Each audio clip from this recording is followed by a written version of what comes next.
नमस्ते दोस्तों, classic books bye audio पिटारा में आपका स्वागत है। बेहतरीन ऑडियो बुक सुनने के लिए हमारा चैनल सब्सक्राइब करें और बेल आइकन दबाना ना भूलें ताकि आपको हर अपडेट मिलता रहे।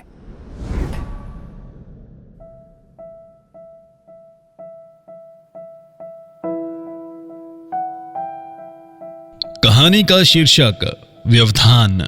रिश्ता मिलाकर देखने से वनमाली और हिमांशु माली दोनों ममेरे फुफेरे भाई हैं। वह भी बहुत हिसाब करने पर मिला, लेकिन ये दोनों ही परिवार काफी समय से पड़ोसी है। बीच में केवल एक बगीचे का व्यवधान है, इसलिए इनका रिश्ता बहुत पास का ना होने पर भी इनमें घनिष्ठता का अभाव नहीं है। वनमाली हिमांशु से बहुत बड़ा है।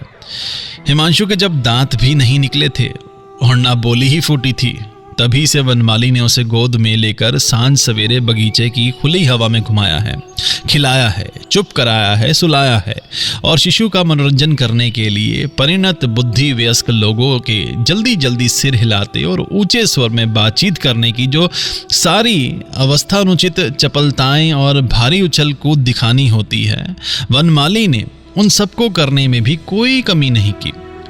वनमाली ने कुछ विशेष पढ़ाई लिखाई नहीं की, उसे बगीचे का शौक था और दूर के रिश्ते का ये छोटा भाई, जिसे एक दुर्लभ दुर्मूल्य लता के समान वनमाली अपने हृदय के संपूर्ण स्नेह सिंचन से पाल रहा था। फिर जब वह उसके भीतर बाहर को आच्छन्न करती पल्लवित होने लगी, तब वनमाली ने अपने को धन्य माना। अक्सर ऐसा देखने में नहीं आता, लेकिन कोई कोई ऐसे स्वभाव के होते हैं जो किसी छोटी सनक या छोटे शिशु अथवा किसी अकृतज्ञ मित्र के लिए अपने को सहज ही पूर्ण रूप से विसर्जित कर देते हैं और इस विराट धरा पर एकमात्र छोटे स्नेह के कारोबार में जीवन का सारा मूलधन समर्पण कर निश्चिंत बने रहते हैं।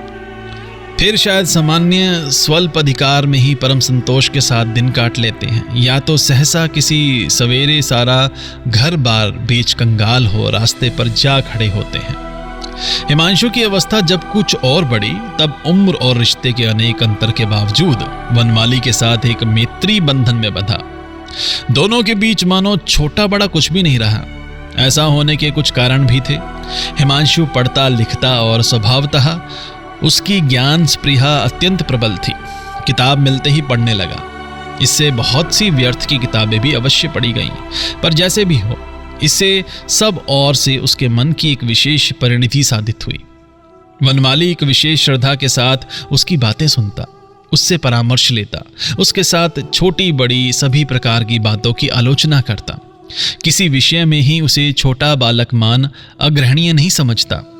हृदय के सर्वप्रथम स्नेह रस से जिसे पाला पोसा है, बड़ी उम्र में यदि वे ज्ञान बुद्धि एवं उन्नत स्वभाव के लिए श्रद्धा का अधिकारी हो, तो उसके समान परम प्रिय वस्तु जगत में दूसरी नहीं। हिमांशु को बगीचे का भी शौक था, लेकिन इस विषय में दोनों मित्रों में अंतर था। वनमाली का शौक हृदय का था, तो हिमांशु में था बुद्धि का शौक।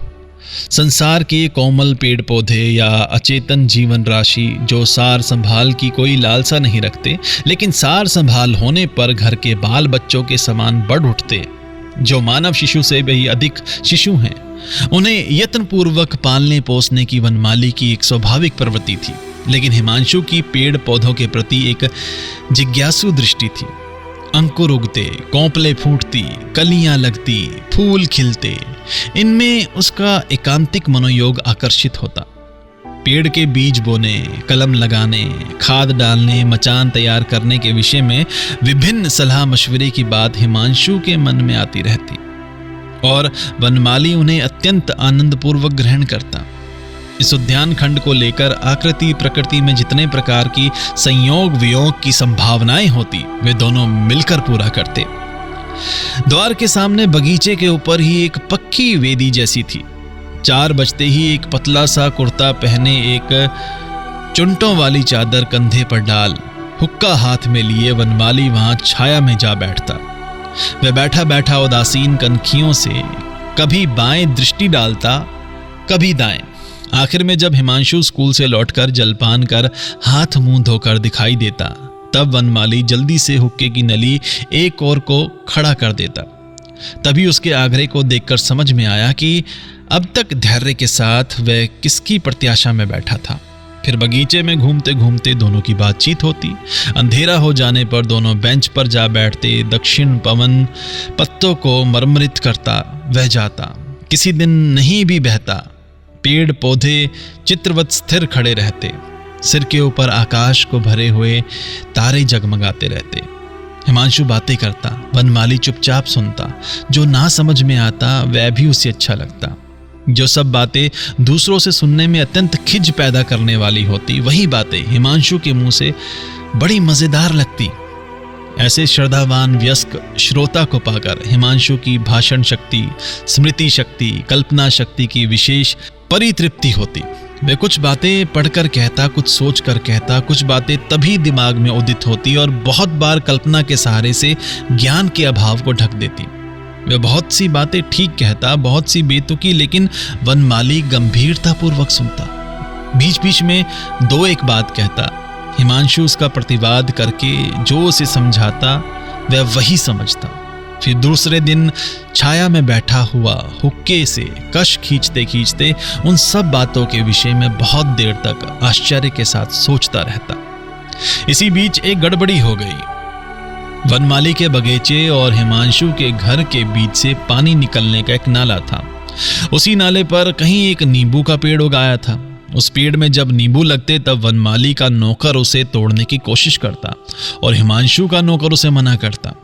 इसके चलते दोनों में जो गाली गलौज की झड़ी लगती, वह यदि कोई ठोस वस्तु होती तो उससे सारा नाला भर जाता।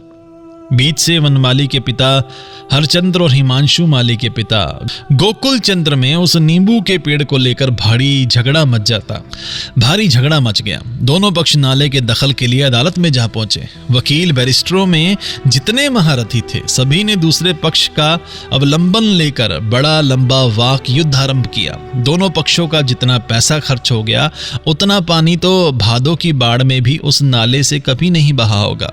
आखिर में हरचंद्र की जीत हुई। प्रमाणित हुआ नाला उसी का है और नींबू के पेड़ पर दूसरे किसी का कोई हक नहीं। अपील हुई पर नाला और नींबू हरचंद्र के ही रहे। जितने दिन मुकदमा चलता रहा, दोनों भाइयों की मित्रता में कोई रुकावट नहीं आई। यहां तक कि कोई विवाद की छाया एक दूसरे को स्पर्श न करे, इस आशंका से कातर हो वनमाली दुगनी घनिष्ठता से हिमांशु को हृदय के निकट आबद्ध कर रखने की चेष्टा करता और हिमांशु भी रंच मात्र विमुखता नहीं दिखाता। जिस दिन अदालत में हरचंद्र की जीत हुई, उस दिन घर में, विशेष रूप से अंतपुर में परम आनंद की धूम मच गई। केवल वनमाली की आंखों की नींद चली गई। उसके दूसरे दिन अपराह में ऐसे म्लान मुख से वह बगीचे की वेदी पर जा बैठा जैसे दुनिया में और किसी का कुछ नहीं हुआ, बस उसकी ही हार हुई है। उस दिन समय निकल गया, 6 बज गए, लेकिन हिमांशु नहीं आया। वनमाली ने एक गहरी दीर्घ निश्वास छोड़ हिमांशु के घर की ओर देखा।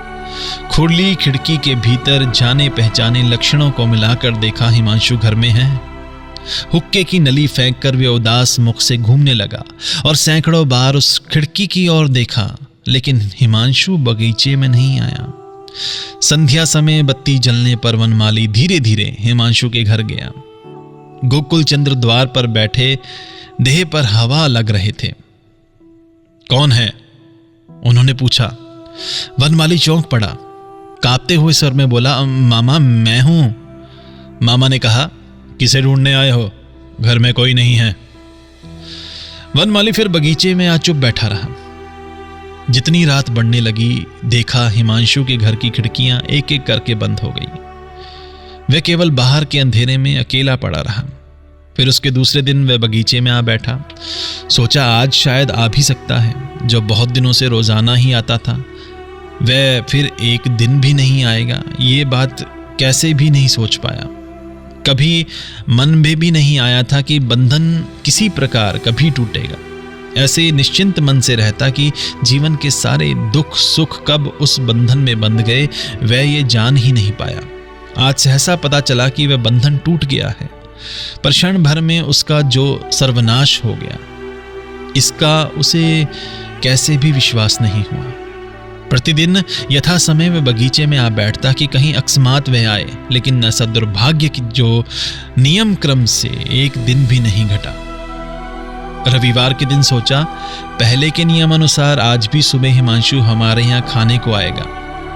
ठीक विश्वास हो ऐसी बात नहीं, लेकिन फिर भी आशा नहीं छोड़ी गई। सवेरा हुआ, वह नहीं आया। तब वन माली बोला, तो फिर भोजन करके ही आएगा। जब वह भोजन करके भी नहीं आया, तब वन माली ने सोचा आज शायद भोजन करके सो रहा है, नींद खुलते ही आ जाएगा।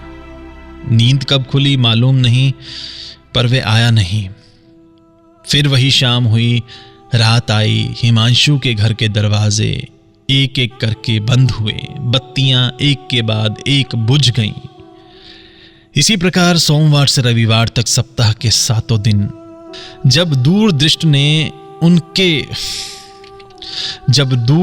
ने उसके हाथों से छीन लिए। आशा को आसरा देने के लिए जब और एक दिन भी बाकी नहीं रहा, तब हिमांशु के रुद्ध द्वार अटालिका की ओर उसकी अश्रुपूर्ण 2 कातर आंखों ने एक बड़ी मर्मभेदी मनोवेदना की फरियाद भेज दी और जीवन भर की सारी वेदना को एकमात्र आर्त स्वर के बीच घनीभूत कर बोला, है दयामय।